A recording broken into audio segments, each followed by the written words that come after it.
तो hello everyone, my name is Himanshu Singh Patwal. आज basically हम क्लास 11th अकाउंटेंसी में आगे बढ़ रहे हैं थोड़ा सा, राइट। हम ऑलरेडी काफ़ी बेसिक चैप्टर जो है इसके कर चुके हैं। Now we are moving forward. तो आज हम बीआरएस के बारे में देखेंगे। बीआरएस होता है बैंक रिकंसिलिएशन स्टेटमेंट। तो उसी के बारे में हम चर्चा करेंगे कि बीआरएस है क्या, राइट। क्यों बीआरएस की ज़रूरत पड़ी है और क्या कॉन्सेप्ट है इसका, followed by there questions, right. तो will have a understanding about it. Okay, हम डायरेक्टली हमारे बोर्ड पे आते हैं, then we will discuss about it कि व्हाट इज बीआरएस। सर एक बात बताओ, ये बीआरएस होता क्या है? पहले तो ये तो बता दो। ठीक है जी। तो उसी के बारे में चर्चा हम करने वाले हैं कि बीआरएस है क्या। देखो, तो सबसे पहले थोड़ा सा इसका बैकग्राउंड दे देते हैं, ठीक है, कि क्या बीआरएस इज ऑल अबाउट। ठीक है, थोड़ा सा इसका कॉन्सेप्ट देख लेते हैं कि बीआरएस का जन्म क्यों हुआ है और क्या रीजन है बीआरएस का यहाँ पे आने का। ठीक है, तो देखो, जब हम बीआरएस की बात करते हैं तो that is a bank reconciliation statement. ठीक है, रिकंसिलिएशन आपको समझ आ रहा है कि भैया रिकंसाइल करना। ठीक है, कोई चीज, कोई भी ऐसी चीज है उसको रिकंसाइल करना, उसको टैली करना। ठीक है, कोई चीज है, कोई फॉर एग्जांपल आपने कोई बजट बनाया था किसी चीज के लिए, राइट। आप उसको रिकंसाइल करते हो कि जो जो मैंने बजट बनाया था क्या उसी के हिसाब से चीजें हुई है या नहीं हुई, राइट। तो ऐसे ही बिजनेस के भीतर भी होता है। Whenever you are doing a business, जब आप बिजनेस करते हो, ठीक है, तो बिजनेस के भीतर क्या होता है, बिजनेस में आप सबसे पहले आपका जो अकाउंट ओपन होता है बैंक में, that is the current account. ठीक है, ये आपको ऑलरेडी पता है कि करंट अकाउंट हमारा ओपन होता है बिजनेस में, if you are doing a business. ठीक है, तो क्या होता है जब बिजनेस में हम बात करते हैं करंट अकाउंट की, तो जैसे यहाँ पे आप आओ, मान लो मेरी कंपनी है एच एस लिमिटेड। ठीक है जी, एच एस लिमिटेड ने एक अकाउंट अपना खुलवा लिया है, करंट अकाउंट अपना खुलवा लिया है, कहाँ पे? बैंक में। ठीक है, अब यहां पे क्या होता है, मेरी जो भी ट्रांजेक्शन होती है इस बैंक के भीतर, जितनी भी ट्रांजेक्शन हो रही है मेरे इस अकाउंट के भीतर, जो करंट अकाउंट मेरा है, इसके भीतर जितनी भी ट्रांजेक्शन हो रही है वो बैंक अपने अपने अपने अपने अपने अपने टाइम पे लिखता जाता है। ठीक है, मैं भी पैरेलली क्या करता हूँ अपनी कंपनी के भीतर, मैंने अकाउंटेंट को बोला हुआ है कि भाई तू भी इसको मैच करने के लिए यहां पे एक अपना जो बैलेंस है वो बना के रख। ठीक है, जैसे मान लो कोई भी चीज मैं करता हूँ, कोई भी खर्चा करता हूँ बैंक से, कोई भी, ये रिकॉर्ड करके रख देता है यहाँ पे ऐसे ऐसे। तो यहाँ पे मेरे हिसाब से भी एक मेरा बैंक बैलेंस आ रहा होता है, ठीक है, जो कि कायदे से मैच होना चाहिए जो भी मेरा ओरिजिनल बैंक बैलेंस है उससे। ठीक है, यही होना चाहिए ना। जैसे मान लो यहाँ पे जो बैलेंस है वो 5 CR का आ रहा है, तो यहाँ पे भी वो बैलेंस 5 CR का ही आना चाहिए कायदे से, क्योंकि यहाँ मैं बस मेंटेन कर रहा हूँ एक। ये होगी प्रॉपर जो पासबुक में मेरे को मिल रहा है, और ये मैं एक बुक अपने पास बना के रख रहा हूं। ठीक है, ये दो डिफरेंस हो गए। अब इसका मैं क्यों कर रहा हूं, ये मैं क्यों बनाने के लिए कर रहा हूं, ताकि मुझे भी ध्यान रहे। ठीक है, मैं कंपनी के भीतर जब बना रहा हूं, कंपनी के भीतर जब मैं इसको कर रहा हूं, तो मुझे भी ध्यान रहे कि भैया एक्चुअल में अभी बैंक का बैलेंस क्या चल रहा है। ठीक है, that should be exact, obvious सी बात है, एग्जैक्ट होना चाहिए, तभी तो मैं कंपैरिजन अच्छा कर पाऊंगा कि कैसा कैश फ्लो है मेरा, आगे क्या क्या चीजें लेनी है, किस तरीके से करना है, आगे प्रोसीड कैसे करना है, सैलरीज कैसे पे होनी है, काफी सारी चीजें इसमें इंक्लूड होती है। ठीक है जी।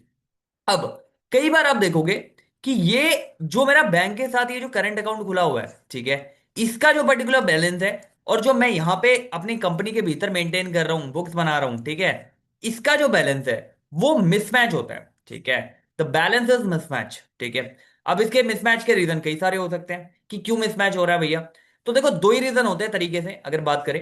पहला होता है टाइमिंग डिफरेंस का। ठीक है, टाइमिंग डिफरेंस मतलब कोई ऐसी चीज थी जो बैंक ने एक अलग टाइम पे रिकॉर्ड करी है, मैंने अपनी जो बुक बना रहा था उसमें अलग टाइम पे रिकॉर्ड करी है। ठीक है, और दूसरा हो सकता है रिकॉर्डिंग में कुछ एरर हो जाना। ठीक है, रिकॉर्डिंग में कुछ गलतियां हो जाना, या मेरी तरफ से रिकॉर्डिंग में कुछ गलती होगी या बैंक की तरफ से कोई रिकॉर्डिंग में कुछ गलती होगी। ये दो के अलावा तीसरा तरीका इसका है ही नहीं मिसमैच होने का। ठीक है, कॉमन सेंस है।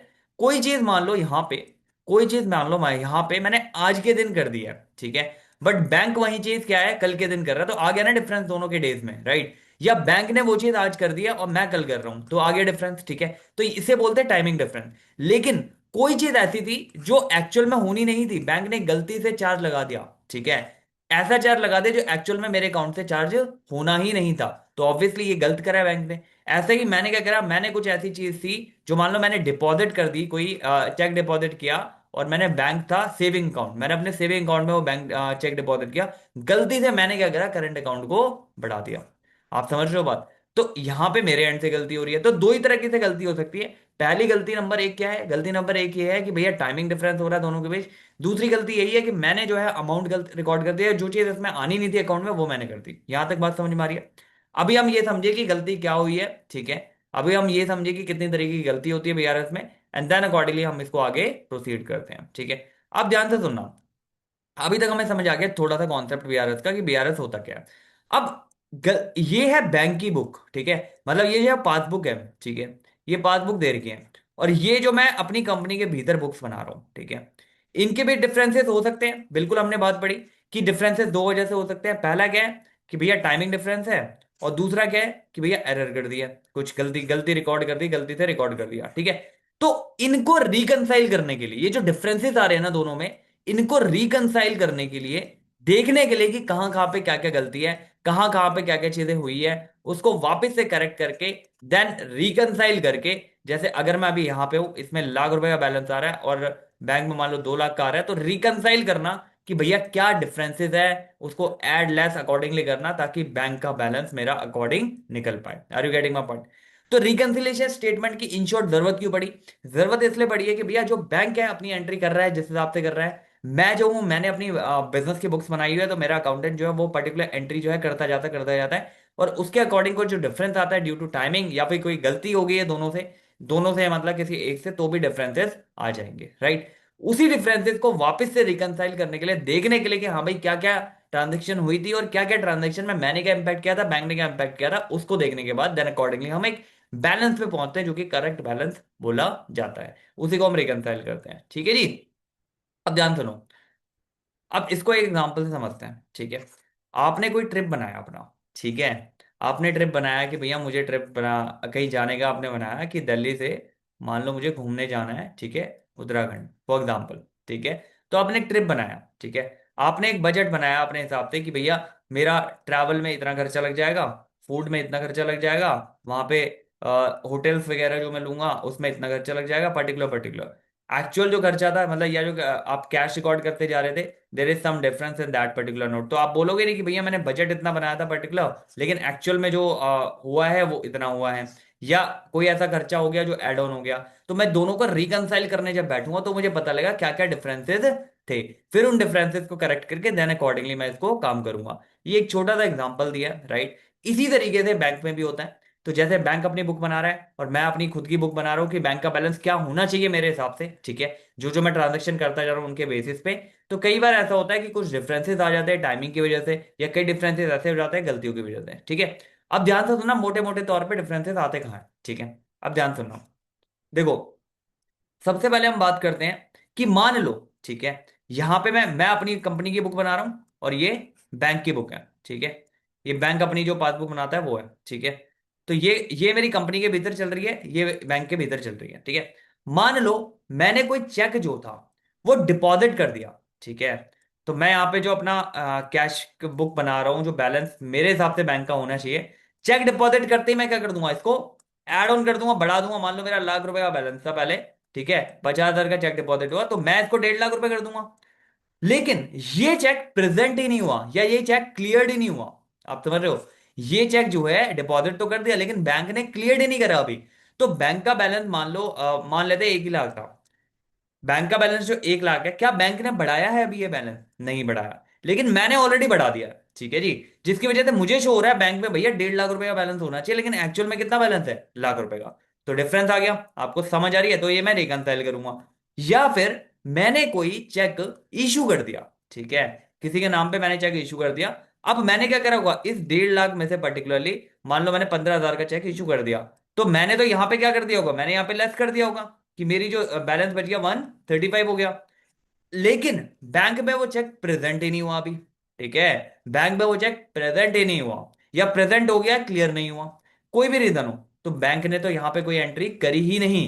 जबकि करना क्या था बैंक ने, लेस, लेकिन अभी हुआ ही नहीं। तो मैं ऑलरेडी करके बैठ गया, बैंक ने अभी करा नहीं। या कर रहा है तो 2 दिन बाद कर दिया, कुछ टाइम बाद कर दिया, तो उसमें क्या हुआ, मेरा डिफरेंसेस क्रिएट हो गया, ठीक है। बैंक ने भाई साहब कोई इंटरेस्ट था, ठीक है, क्रेडिट कर दिया मेरे अकाउंट में। अब मेरे को यहाँ पे तो सपने नहीं आ रहे कि क्रेडिट कर दिया, तो मेरा बैलेंस तो इतना है, बैंक ने क्रेडिट कर दिया भैया, ₹5,000 आपको इंटरेस्ट के रूप में मिल गया। मान लो कोई भी इंटरेस्ट था, या डिविडेंड रिसीव हो गया, करंट अकाउंट में इंटरेस्ट नहीं मिलता वैसे, डिविडेंड रिसीव कर लिया, या कुछ भी मेरे बिहाफ में एज एड ऑन आ गया यहाँ पे अकाउंट पे। लेकिन मेरे को इसकी खबर ही नहीं है जब तक मैं स्टेटमेंट को देख नहीं रहा या स्टेटमेंट मंगवा नहीं रहा। तो मैंने यहाँ पे तो नहीं किया, तो डिफरेंस क्रिएट हो गया। बैंक ने कोई चार्जेस लगा दिए, बैंक ने क्या करा, कोई चार्जेस लगा दिए मेरे अकाउंट में कि भैया इतने तुम्हारे सर्विस चार्जेस थे, चेक बाउंस चार्जेस थे, वट एवर इट इज। मैंने तो लेस ही नहीं किए, बैंक यहाँ लेस करके बैठा, तो डिफरेंसेस आ गया। अब हमें इतना तो समझ आ गया कि बेटा डिफरेंसेस आ गया, डिफरेंसेस समझ में आते हैं कि डिफरेंसेस इस तरीके से आ सकते हैं, ठीक है। अब ध्यान सुनना, देखो कई बार क्या होता है ना, क्वेश्चन क्या है, क्वेश्चन ये, आप पहले ये समझो, कैश बुक हमने अभी पढ़ी हुई है, ठीक है। कैश बुक का बैलेंस आपको पता है कि क्या होता है। कैश बुक का बैलेंस, डेबिट और क्रेडिट जब हम बात करते हैं, डेबिट बैलेंस का मतलब क्या है, पॉजिटिव बैलेंस है कैश का, आपको बैलेंस बीडी जो है पॉजिटिव आ रहा है। और क्रेडिट का मतलब क्या है, बैलेंस बीडी आपका नेगेटिव आ रहा है, जो जनरली कैश बुक के केस में नहीं होता है, ठीक है। तो ऐसा होता है कि अगर मान लो क्वेश्चन के भीतर डेबिट बैलेंस दे रखा है कैश का, ठीक है, तो इसका मतलब क्या है डेबिट बैलेंस का, पॉजिटिव बैलेंस है। अगर क्वेश्चन में जान के इसको नेगेटिव दे रहा है, ठीक है, नेगेटिव जनरली किस केस में होगा, ओवरड्राफ्ट जब आप कर रहे हो, जैसे मैंने बताया बैंक के केस में क्या होता है, ओवरड्राफ्ट जब होता है तो आपका नेगेटिव बैलेंस यहाँ पे शो हो जाता है। तो अगर यहाँ पे हो रहा है, ओडी का केस आ रहा है, कुछ आ रहा है, क्रेडिट का मतलब क्या हुआ, यहाँ पे बैलेंस आपका नेगेटिव में है, ठीक है जी। अब यही जब मैं बैंक की बात करता हूं, जब बैंक कैशबुक, जब बैंक पासबुक अपडेट करता है, ठीक है जी, तो बैंक क्या करता है कि भैया बैंक के हिसाब से जब भी आपका अमाउंट उसे बढ़ाना होता है तो आपके अकाउंट में क्रेडिट करता है जो भी पर्टिकुलर अमाउंट है, और जब घटाना होता है तो वो उसे क्या करता है, डेबिट करता है। Are you getting my point. आपने सुना होगा जब भी आप कोई पेमेंट करते हो या जो भी आपने देखा होगा, तो it is showing this much amount debited from your account, ठीक है जी।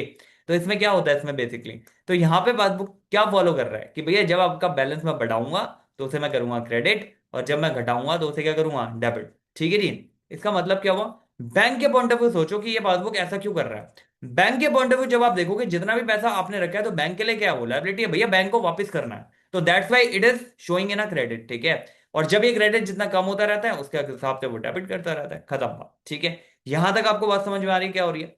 तो ये तो मेरे को मोटे मोटे तौर पे समझ आ गया कि क्या चर्चा हो रही है और क्या चर्चा इस तरीके से बैंक रिको में होनी चाहिए, ठीक है जी।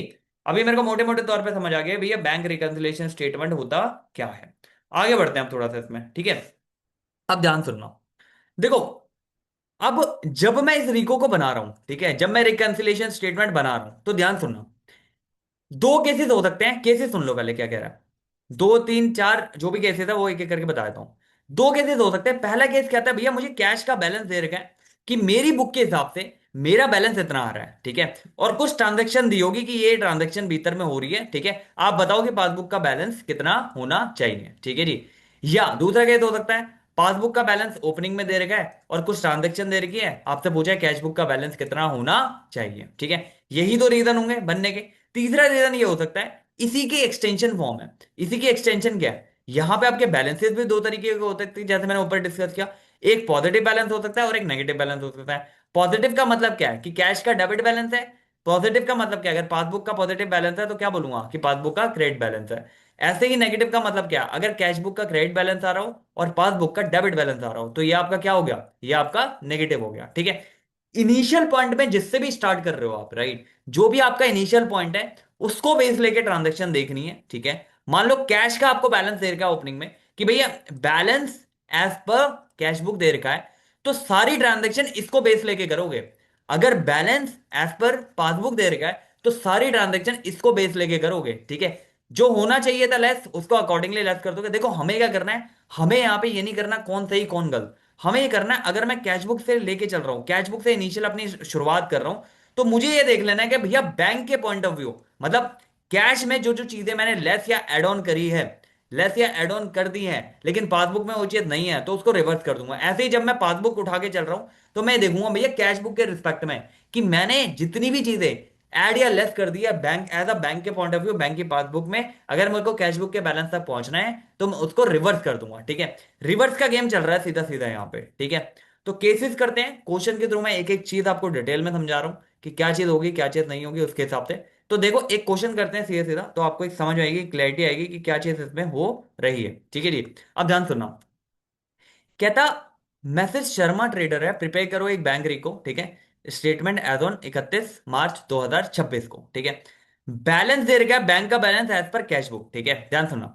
कैश बुक का बैलेंस दे रखा है, मतलब मैं जो अकाउंट बना रहा हूं पर्टिकुलरली उसमें बैलेंस जो आ रहा है कैश बुक का वो कितना आ रहा है, 3200 रुपए का। तो क्या लिखूंगा मैं, बैलेंस एज पर कैश बुक। अब यहां पे बेस किसको मानूंगा मैं, जितना भी बेस मेरा शिफ्ट हो गया वो किस पे शिफ्ट हो गया, इस कैश बुक पे शिफ्ट हो गया मेरा बेस, ठीक है जी। अब इस कैश बुक के हिसाब से देखना इसके रिस्पेक्ट में जितनी भी एंट्री दे रही है वो क्या हो रखी है, और उसके रिस्पेक्ट में बैंक ने क्या एंट्री पास करी होगी, ठीक है। ध्यान सुनना, पहला पढ़ो, पहला कॉन्सेप्ट क्या कहता है इसमें, ठीक है। पहला कहता है जी चेक इशूड कर दिया but not presented for payment 1800 रुपए का। अब ध्यान से सुनो पहले इस एंट्री को। चेक क्या कर दिया मैंने, चेक मैंने इशू कर दिया 1800 रुपए का, लेकिन प्रेजेंट नहीं हुआ। अब जब मैं चेक इशूड कर दूंगा यहां से, तो मैंने जब यहां पे मैं कैश बुक बना रहा हूँ, तो चेक इशू करते ही मैं अपना बैलेंस क्या कर दूंगा, कम कर दूंगा। कितने से, 1800 से। लेकिन भैया ये प्रेजेंट ही नहीं हुआ बैंक में। अब ये प्रेजेंट ही नहीं हुआ तो बैंक को सपने थोड़ी आ रहे हैं कि आपने चेक इशू करा है, तो वो थोड़ी लेस करेगा। अब बैंक ने इसको लेस करा ही नहीं हुआ, क्यों, क्योंकि प्रेजेंट ही नहीं हुआ। आपको समझ आ रही है बात क्या हो रही है, कि बैंक ने इसको लेस करा ही नहीं हुआ। लेकिन मैंने क्या कर दिया, मैंने अपनी कैश बुक का बैलेंस इतने से कम कर दिया ऑलरेडी। अब अगर कम कर दिया और बैंक ने ये कम करा ही नहीं है, तो मेरे को यहां से कैश बुक से किस पे पहुंचना है, पासबुक यानी बैंक के बैलेंस तक। तो मैंने जो लेस कर दिया इसको वापस क्या करूंगा, मैं इसमें ऐड ऑन कर दूंगा। आपको समझ आ रही है। चेक इशू करते समय मैंने क्या किया, ये देखो दो चीजें, कैश बुक होगी और ये आपकी बैंक बुक पासबुक होगी। मैंने कैश बुक को लेस कर दिया है कितने से, 1800 से, राइट। लेकिन बैंक यहीं का यहीं है, बैंक ने कुछ नहीं किया। तो इस पे आने के लिए, इसकी बराबरी करने के लिए मैं वापस से इसको ऐड ऑन कर दूंगा। तो क्या लिखूंगा यहां पे, add check issued but not presented for the payment. तो मैं इसको ऐड कर दूंगा। तो कितना आ गया ये, 48 अराउंड, सॉरी 0 और 5, 5,000 के आसपास आ गया, 5,000। ठीक है जी। ये समझ में आई बात क्या हो रही है। एक एंट्री देखी हमने कि भैया चेक इशू करते समय चेक का ये जो बैलेंस है कैश का मैंने लेस कर दिया होगा, लेकिन ये यहीं पे खड़ा हुआ है। तो इसकी बराबरी करने के लिए वापस इसको क्या करूंगा, ऐड कर दूंगा। आगे बढ़ो। Cheque deposit but not collected up to this, 2,000 का चेक था, डिपॉजिट कर दिया लेकिन कलेक्ट नहीं हुआ। अब जैसे ही मैंने यहां पे चेक डिपॉजिट किया होगा बैंक में, तो मैंने अपना बैलेंस 2,000 से क्या कर दिया होगा, बढ़ा दिया होगा। लेकिन 31 मार्च तक वो प्रेजेंट ही नहीं हुआ या वो क्लियर ही नहीं हुआ। ठीक है। क्या कहता है, चेक डिपॉजिट कर दिया लेकिन वो चेक कलेक्ट अप टू 31 तक नहीं हुआ, बट नॉट कलेक्टेड। ठीक है जी। नहीं हुआ कलेक्ट, तो मैंने यहां बैलेंस क्या कर दिया था अपना, यहां पे आप देखो, अब मैंने बैलेंस इसका क्या कर दिया, बढ़ा दिया डिपॉजिट करके। ये यहीं का यहीं है, ठीक है। अब ये यहीं का यहीं है, मुझे यहां तक आना है, तो क्या करूंगा, इसको वापस कम कर दूंगा ताकि ये दोनों बराबर आ जाए, रिकंसाइल हो जाए। अब यहां पे क्या करूंगा, चेक जो भी डिपॉजिट करा था, cheque deposit but not collected. ठीक है जी। चेक डिपॉजिट कर दिया लेकिन कलेक्ट नहीं हुआ, तो इसको हटाऊंगा तो कितना आ गया, 3,000 का बैलेंस। आगे बढ़ो, आगे कुछ कहता है क्या, कहता है बैंक ने charges, bank charges debit by bank. अब बैंक ने चार्ज लगा दिया 150 रुपए का अकाउंट में। ठीक है, अब ध्यान सुनो। बैंक ने चार्ज लगा दिया तो बैंक क्या कर रहा होगा यहाँ पे, बैंक यहाँ पे 150 रुपए मेरे अकाउंट में काट के बैठ गया। मुझे खबर ही नहीं है कि भैया बैंक काट के बैठ गया। तो मैं यहाँ पे, मेरे को यहाँ तक पहुंचना है ना इसके बैलेंस तक, बैंक ने क्या किया, 150 से कम कर दिया। अब मुझे, मेरे पास कैश बैलेंस है, अब मेरे को यहां तक पहुंचना है, तो क्या करूंगा, मैं भी 150 से कम कर दूंगा। और जब इसको 150 से कम करूंगा बैंक चार्जेस के नाम से, तो यहां पे 150 आ गया। तो ये मेरा बैलेंस आ गया एज पर पासबुक। ठीक है जी। कैश बुक से उठे थे और पासबुक तक पहुंच गए, तो ये मेरा बैलेंस क्या आ गया, एज पर पासबुक। आपको समझ आ रही है बात क्या हो रही है। तो सीधा सीधा कॉन्सेप्ट है, जो चीजें हो रखी है उस चीजों पे आ जाओ, जो चीजें नहीं हो रखी है उस चीजों को अकॉर्डिंगली प्रोसीड कर लो। आपको समझ आ रही है बात क्या हो रही है। तो यहां तक कहानी कंप्लीट होगी, क्या किया हमने, सिंपल किया है। ये दो हाथ याद रखो, ठीक है। एक कैश बुक बना लो और एक पासबुक बना लो। अब ये देख लो आप स्टार्ट कहां से कर रहे हो। आप कैश बुक से स्टार्ट कर रहे हो तो इसको बेस लेके जितनी भी चर्चाएं हो रही है उसके अकॉर्डिंग प्रोसीड कर दो। आप पासबुक से ले रहे हो तो उसके हिसाब से जितनी भी चर्चाएं हो रही है वो कर दो, ठीक है। तो अभी हम कैश बुक को रिस्पेक्ट लेके कर रहे हैं, तो उसके अकॉर्डिंग हमने ये चीजें सारी करी है, ठीक है। तो बीआरएस आपको समझ आया कि बैंक रिकंसिलिएशन स्टेटमेंट होता क्या है। एक आधा क्वेश्चन और देखते हैं इसमें, तो आपको ज्यादा क्लैरिटी होगी, ठीक है जी। आगे बढ़ो। कहता है जी, जो ऑन मार्च 31 मार्च को कैश बुक का बैलेंस दे रखा है गुप्ता सन्स का, वो 3700 रुपए दे रखा है कैश एट बैंक। मतलब वो बताता है कि मेरे हिसाब से, जो मैं अपने घर में अकाउंटिंग कर रहा हूं, मेरे हिसाब से 3700 रुपए का बैलेंस होना चाहिए, ठीक है। But however the bank passbook up to the same date shown, bank की पासबुक शो करती है भैया चेक 700 रुपए के, 300 रुपए के और 180 रुपए का respectively had not presented for the payment. ठीक है, अब ध्यान सुनना क्या हो रहा है। यहां पे क्या कह रहा है गुप्ता, एक बार यहीं कर लो, पहले नीचे थोड़ा सा इसका सिनॉप्सिस दे दो, कि मेरे पास जो बैलेंस एज पर कैश बुक 3700 रुपए का आ रहा है, ठीक है।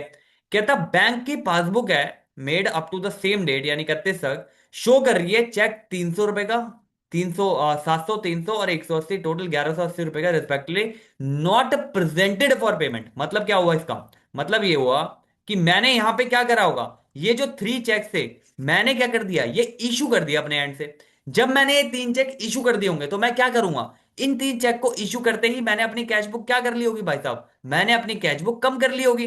भैया मैंने 3 चेक इशू कर दिए, कितना कितना अमाउंट है, अमाउंट देख लो कितना है, 700, 300 और 180, टोटल ले लेता हूं 1180 है, ठीक है। 1180 को जब मैंने इशू कर दिया, तो मैंने यहां से क्या करा होगा, मैंने इसको लेस कर दिया अपनी बुक में, ठीक है। लेकिन बैंक के पास ये 31 तारीख तक प्रेजेंट ही नहीं हुए, तो बैंक थोड़ी कम करेगा, बैंक ने तो कोई कम नहीं किया। अब मैंने जब इशू किए थे तो मैंने कम कर दिया, तो मेरे को इस पे आना है, तो वापस मैं इसको क्या करूंगा, बढ़ा दूंगा, ठीक है जी। तो यहां पे क्या लिखूंगा कि check issued but not presented for payment, 1180 रुपए का ये बैलेंस क्या कर दिया मैंने, बढ़ा दिया, ठीक है जी। 1180 का जब बैलेंस बढ़ाऊंगा तो करीबन करीबन ये आपका आ जाएगा 4880, ठीक है। अब दूसरा देखो, एक चेक था 1200 रुपए का, डिपॉजिट कर दिया अकाउंट में, हैड नॉट क्रेडिट। अब मैंने एक चेक डिपॉजिट करा, ठीक है, यहां आ जाओ। मैंने एक चेक क्या किया, मैंने डिपॉजिट कर दिया, तो मैंने अपनी कैश बुक फटाफट क्या कर दी होगी, बढ़ा दी होगी। लेकिन यहां पे क्लियर ही नहीं हुआ अभी ये। अगर मैंने अपनी कैश बुक क्या कर दी, बढ़ा दी, ये क्लियर ही नहीं हुआ, ये यहीं पे पड़ा हुआ है, तो इसको वापस क्या करूंगा, यहां पे आने के लिए कम कर दूंगा, ठीक है जी। आ जाओ, कितने थे ये, 1200 रुपए का जो डिपॉजिट करा था, क्लियर नहीं हुआ, तो लिखूंगा cheque deposit but not yet clear. कितना अमाउंट है जी ये, 1200 रुपए का। तो जैसे ही आप इस 1200 को यहां से हटाओगे, तो आपका बैलेंस एज पर पासबुक आ जाएगा कितना, देखो जरा कितना आ रहा है, 3680 रुपए का। आपको समझ आ रही है बात क्या हो रही है यहाँ पे। तो ये आपका बैलेंस कितना आ गया जी, 3680 रुपए का। तो ये मैंने छोटा सा एग्जांपल लिया, फिगर भी इसमें बहुत छोटी लिया अकॉर्डिंगली, ठीक है। तो यहां पे भी दो चीजें समझ आ गई आपको, ठीक है। तो ये याद रखो, मूवमेंट याद रखो, उसके अकॉर्डिंग अभी तक हमने जितना भी क्वेश्चन करे हैं वो कैश को एज अ बैलेंस लेके करे। एक क्वेश्चन और कर लेते हैं, फिर इसका सिनॉप्सिस करके फिर अगला पार्ट हम करेंगे, जो कि बैंक का बैलेंस लेके करेंगे, ठीक है। अब देखो क्या कहते हैं, कैश बुक ऑफ वर्मा की शोन द बैंक बैलेंस 7800 का, ठीक है। On comparing the cash book with passbook following discrepancy हमें मिली। तो पहला क्या दे रखा है, बैलेंस एज पर कैश बुक कितना, कितना दे रखा है जी, 7800 का। तो 7800 यहां लिख दो, ठीक है। और ये स्टेटमेंट कैसे बनेगी, एक सिंपल स्टेटमेंट बनेगी ऐसे, यहां पर्टिकुलर लिख देना और यहां अमाउंट लिख देना, ठीक है। और जो भी चर्चा हो रही है वो नीचे करते जाओ, ठीक है। आगे आ जाओ, देखो क्या कहता है। ये तो समझ आ गया कि कैश एज पर जो कैश बुक है मेरी, उसका बैलेंस 7800 आ रहा है, ये समझ में आ गई कहानी। कहता है जी टैक्स डिपॉजिट किया, बैंक में क्रेडिट ही नहीं हुआ। अब यहां पे आ जाओ, जब मैंने यहां पे मैं अपनी बुक बना रहा हूँ कैश बुक, और ये बैंक की है, मैंने चेक डिपॉजिट करके क्या कर दिया होगा, ऐड कर दिया होगा। चेक डिपॉजिट किया, मुझे लगा भैया चेक डिपॉजिट कर दिया, बैलेंस अपना बढ़ गया, लेकिन वो चेक एक्चुअल में क्लियर ही नहीं हुआ, तो वापस नीचे ले आओ इसको। तो क्या करूंगा यहाँ पे, cheque deposit but not credited, तो वापस कर दो, मतलब ऐड करा था वहां पे, उस टाइम मैंने बढ़ाया था, अब हटा दूंगा। तो हटा के क्या करूंगा, less cheque deposit not clear. Cheque deposit कर दिया, क्लियर नहीं हुआ, कितने का, 3000 का। तो जब इसको 3000 हटा दूंगा तो करीबन कितना आ गया ये बैलेंस मैं करके दिखा रहा हूँ आपको, डायरेक्टली एंड में करना है बैलेंस, ठीक है। तो ये अपना हो गया 4800, ठीक है जी। आगे बढ़ो, चेक इशू कर दिया, प्रेजेंट ही नहीं हुआ। चेक इशू करते हुए कैश बुक क्या कर दी होगी, कम कर दी होगी 1500 से, ये यहीं पे खड़ा हुआ है, तो वापस ऐड ऑन कर दो, ठीक है। तो क्या करूंगा, चेक इशूड नॉट प्रेजेंटेड, कितना, कितने से है जी, चेक इशूड नॉट प्रेजेंटेड 1500 से, तो वापस ऐड कर दूंगा इसमें, कितने, 1500।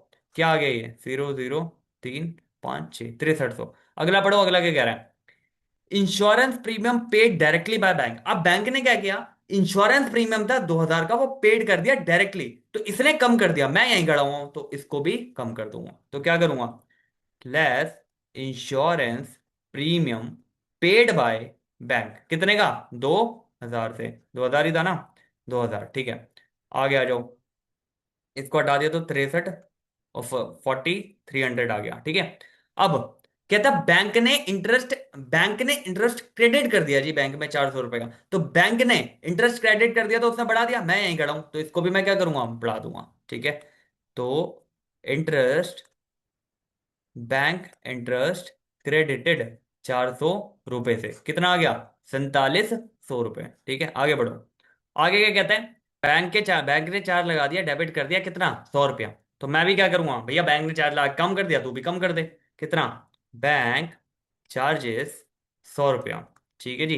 कितना हो गया ये, हटाओगे तो कितना हो गया, 4600 का। और कुछ देर क्या गया क्वेश्चन में, ये देख लो पहले एक बार, कहता है जी amount directly deposited by customer in the bank account 4,000।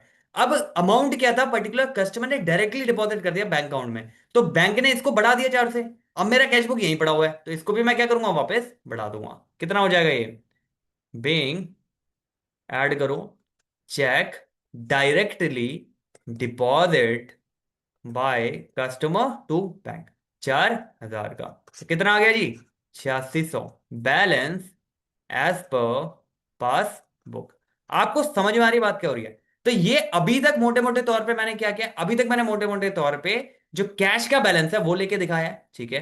तो कैश के बैलेंस में आपको ये समझ में आ गया किस तरीके से चीजें हो रही है। इसको हटा देते हैं। तो देखो, अभी तक हमने इन शॉर्ट इसको इनिशियल किया है, स्टार्ट किया कि भैया होता क्या है, ठीक है। बीआरएस एग्जैक्टली होता क्या, क्या कहना चाह रहा है। तो हमें पता है कि दो बुक्स होती है, एक आपकी बैंक के हिसाब से बैलेंस हो रहा है जो आपको पासबुक बोला जाता है, एक आपका कैश बुक जो आप अपनी बिजनेस के भीतर बनाते हो, ठीक है। तो जब इन दोनों को आप कंपेयर करते हो, कंपेयर करने पे आपको कुछ डिस्क्रिपेंसी दिखती है, जनरली वो डिस्क्रिपेंसी आपको दिखेगी टाइमिंग डिफरेंस की वजह से, या फिर कुछ एरर हुई है उसकी वजह से, ठीक है। अब आपको इसमें दो तरीके से बैलेंस पे पहुंचना होता है। तो पहला तरीका ये होता है, मान लो आपको कैश का बैलेंस ऑलरेडी दिया है, अब आपको पहुंचना है बैंक तक, ठीक है। तो उसी के हिसाब से ये दोनों ले लो अपने, जैसे मैंने आपको कैश बुक बताया था और पासबुक बताया था, जो इंपैक्ट हो रहा है वो इंपैक्ट दूसरे पे दे दो, खत्म। ऐसे ही अभी हम अगला जो इसका करेंगे वो करेंगे, जब हमें पासबुक का बैलेंस दिया होगा और उसकी वजह से जो भी चेंजेस हो रहे हैं, तो कैसे हम कैश बुक के बैलेंस तक पहुंचे। तो दोनों को रिकंसाइल करने के लिए जो चीज एक में हो रखी है, राइट, जो चीज एक में गलती से हो गई है उसको ठीक कर दो, जो चीज दूसरे में मान लो गलती से हो गई है तो उसको ठीक कर दो। बैंक ने चार्जेस लगा दिए, मुझे सपने आ रहे हैं कि बैंक ने चार्जेस लगा दिए, जब तक मेरे पास वो स्टेटमेंट या पासबुक नहीं आएगी तो वो चार्जेस मैं कम कर दूंगा, भैया बैंक तक पहुंचना है। बैंक ने इंटरेस्ट दे दिया है, डिविडेंड पे कर दिया, कुछ डिविडेंड कलेक्ट कर लिया मेरे बिहाफ में, तो बैंक ने बैलेंस बढ़ा दिया, तो मैं भी कैश बुक को बढ़ा दूंगा अगर मुझे 5 पे पहुंचना है। मैंने चेक डिपॉजिट कर दिया था, मैंने अपनी कैश बुक बढ़ा दी थी, लेकिन बैंक अभी यहीं खड़ा हुआ है तो मैं इसको कम कर दूंगा, खत्म। तो it totally depend how we are taking care. इसमें बेसिक कॉन्सेप्ट है, it's just a common sense, right. जब आप कॉमन सेंस से क्वेश्चन को करोगे ये इजीली हो जाएगा। अभी हमने जो टॉपिक किया है यहाँ पे, वो कैश बुक को ऐसा इनिशियल लेके करें, हम पासबुक तक पहुंचे, तब अगले में हम करने वाले हैं जिसमें पासबुक को इनिशियल लेंगे, जिसमें कैश बुक में हमें पहुंचना होगा, ठीक है। तो आई होप अंडरस्टैंडिंग क्लियर हुई होगी आपको, ठीक है। ये ज्यादा बड़ा ना हो इसलिए यहीं कट कर रहा हूं मैं इसे, ठीक है। अब अगले पे जो हम बात करेंगे वो ये बात करेंगे कि अगर हमें पासबुक का बैलेंस दिया और कैश बुक तक पहुंचना है तो कैसे पहुंचना है, ठीक है जी। तो तब तक thank you so much for watching, या and just be cool and be calm. Question लगाओ इसके जिसमें कैश बुक का बैलेंस एज इनिशियल हो, आपको पासबुक तक पहुंचना है, ठीक है। तो उसका उसकी हम चर्चा करेंगे। तो thank you so much for watching, will met soon on the next lecture. Just be cool and be care, take care.